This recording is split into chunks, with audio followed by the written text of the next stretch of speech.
Now, if you've arrived at your favourite campsite in your Bailey campervan and you're wondering how to plug it into the electrical system, we're going to run through the complete system from the 230 volt hookup to its own 12 volt power supply. Now, we will begin with the hookup cable. So you've driven your Bailey campervan onto the pitch and now it's time to plug it in. Now, I have both ends in my hand at the moment. The cable is laid out from here to the bollard, but I don't want this going any damp grass. And this is the end that goes in the campervan.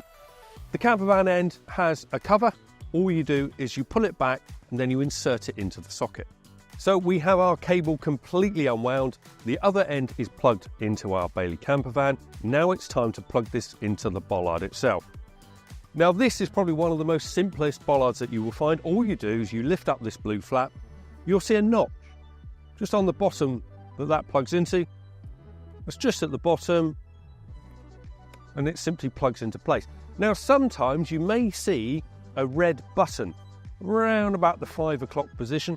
If there's a red push button there, you may need to just turn that clockwise until you feel a click. It's only if there's a red button here. And if you're not getting an electric supply, occasionally you'll see some RCDs like this one has. You can lift up the flap and make sure they're all in the upwards position. Once that's plugged in, you should be good to go. Right, so we've plugged in the electrical hookup cable. Now we go to the control panel that allows you to select the energy source that you need. Now the screen will be in standby mode. If you press one of the up or down buttons, it will light the screen up. If you look to the left, you can just see a plug symbol. That will let you know that your 230 volt hookup is working and you have power to your campervan. Now, should you want to run off your own leisure battery or the vehicle's battery, all you need to do is select which battery you would like to use here, but we'll have to unplug first to show you how that works. Always isolate the electric supply, so I've unplugged from the bollard now, and that end is in my hand. Now it's time to unplug from your Bailey campervan itself.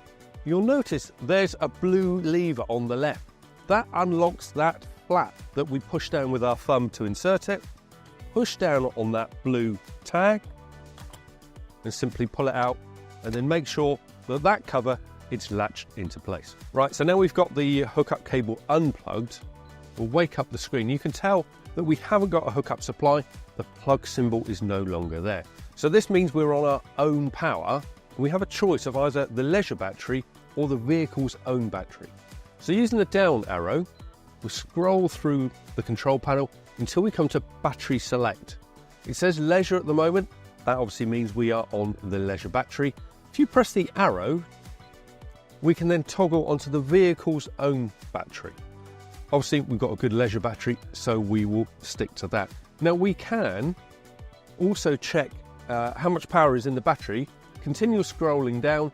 We can see the vehicle voltage, 13.1 volts, and the leisure battery needs a little love. It's on 11.9 volts. So all handy things to check. All things you could do from that Seattle control panel. Now we'll expand a bit more on the batteries. Now the leisure battery will power things like your heating and the fridge, because it's a compressor fridge. Now should you need to go onto the vehicle battery if your leisure battery is getting a bit low, just keep an eye on the voltage on the control panel here. Now if you then do go to a site that has a hookup, you plug in and that will then charge your leisure battery. Now also we have a consumer unit, much like you would have at home, and that isolates things like your fridge, your heating, all that sort of thing. And we'll show you where that is now. So for the final part of this video, we will talk about troubleshooting. So if you have something that's not working, you've already checked on your control panel that it should be working, it's now time to look at the consumer unit. Now, thankfully, this is similar to the one you would have in your home. It has a row of RCD sockets that should all be in the up position. Now, if one of them is down, simply flick it back up, and if it stays up, then all should be good. At the bottom, there is a row of automotive style fuses, each clearly labelled, such as lights or combi boiler. Now, if you have a specific item that's not working, it's worth checking those fuses. Now, hopefully, with all those issues resolved, you should be able to enjoy your Bailey campervan.